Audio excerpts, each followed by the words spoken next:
سادة المشاهدين، مثل ما عودناكم في تغطية جميع المشاريع لتأهيل وتطوير البنى التحتية في قضاء الصويرة، اليوم متواجدين في حي الغدير لمتابعة عمليات إكساء هذا الحي. لبرنامج من الشارع ابقوا معي وهذه الجولة.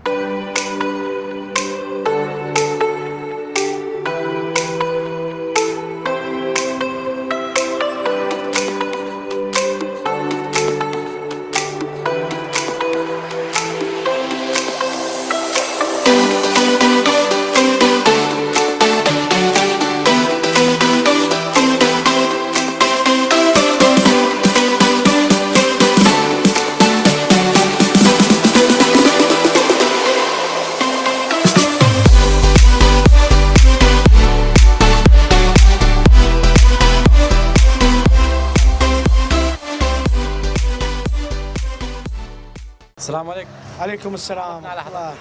المهندس طالب إبراهيم، مدير مشروع تطوير أحياء الغدير والربيع في الصويرة. سادتنا اليوم فكرة على عملكم هنا في حي الغدير. بسم الله الرحمن الرحيم. تقوم شركة وطن الخير المتمثلة بالمدير المفوض سيد سلمان وشركة أنوارنا بتنفيذ تطوير أحياء الغدير والربيع ضمن مشاريع تنمية الأقاليم لعام 2022. كلفة المشروع 4 مليارات و995 مليون. يشمل المشروع تطوير الأحياء هذه والبنى التحتية من أعمال ترابية وسبيس وصب وإكساء وأرصفة. العمل هسه احنا وصل إلى مراحل الأخيرة. نحن نقوم بعد ما كملنا أعمال الأرصفة من المقرنص، نقوم بأعمال الإكساء هي المراحل الأخيرة للمشروع، وإن شاء الله خلال فترة أيام يتم إكمال إكساء هاي المنطقة ونتحول إلى حي الربيع، وإن شاء الله نسلم المشروع خلال الوقت المحدد إن شاء الله. شكرا لحضرتك. تحياتنا وممنون منكم إن شاء الله. السلام عليكم. عليكم السلام ورحمة الله وبركاته. بالبداية عرفنا على حضرتك. المهندس حسن عبد الكاظم هريس، المهندس المتابع لمشروع تطوير أحياء الغدير والربيع في قضاء الصويرة. صار لكم كم يوم انتم عندكم هنا عمل فرش مادة الاسفلت في حي الغدير؟ نعم، احنا بعد ان اكملنا عملية صب جميع شوارع أحياء الغدير والربيع هنا في القضاء، باشرت الشركة المنفذة بأعمال الإكساء بالخرسانة الإسفلتية. صار لنا حاليا هسه اليوم الثاني إن شاء الله. حي الغدير باشرنا في حي الغدير. حي الغدير يتكون من 3 مقاطع. المقطع الأول اللي هو قبل مدرسة أبي طالب، والمقطع الثاني اللي بعده وراها اللي بعده، 3 مقاطع.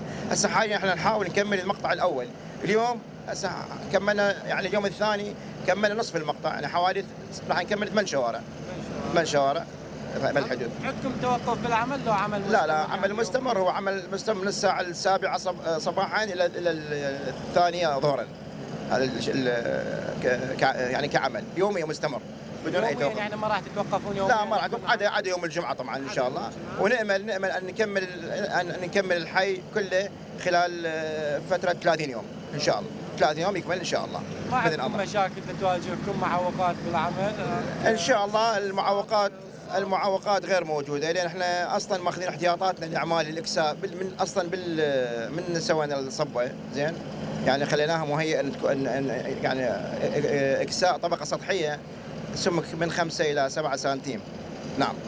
هذا هم بارتفاعات هذا الاسفلت. اي طبعا هو اول احنا نصحوا له الطبقه السطحيه يعني حوالي 5 سنتيم، وممكن احيانا حسب شوف حضرتك هنا عندنا يجوز يوصل 8 أو 9 سنتيم حسب الساقية أو الجيتر، التسطيط مال مياه الأمطار، لأن أحيانا مثلا نرفعها من بداية الشارع إلى نهاية الشارع، فالمناسيب تختلف مع الأسفلت.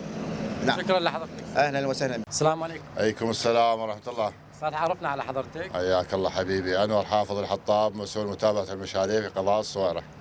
بصفتك أنت متابع لعمل الشركة وعمليات الإكساء في حي الغدير، هم عندك ملاحظات انه على عمل الشركه؟ يعني اذا واجهتهم خطا راح يعيدون او شيء؟ والله احنا الحمد لله والشكر بالبارحه باشروا بالعمل عمليات الاكساء بعد ان اكملت الشركه البنى التحتيه من صاب وقرناس وارصفه، والحمد لله البارحه باشروا موضوع الاكساء ماده الاسفلت.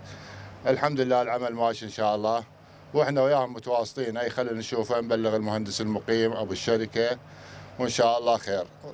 واكو اعمال ان شاء الله مع الغدير الأولى والثالثة إن شاء الله. بعد وصول الموازنة إلى المحافظة من قبل وزارة التخطيط سيتم إحالة هذه المشاريع إن شاء الله، وتكمل منطقة الغدير الأولى والثانية والثالثة بتسهيل الله إن شاء الله. شكرا لحضرتك. حياكم الله، أهلا وسهلا. السادة المشاهدين، مثل ما شفتوا أعمال الإكساء في طرق حي الغدير الثانية مستمرة لحد حين اكتمال جميع الطرق.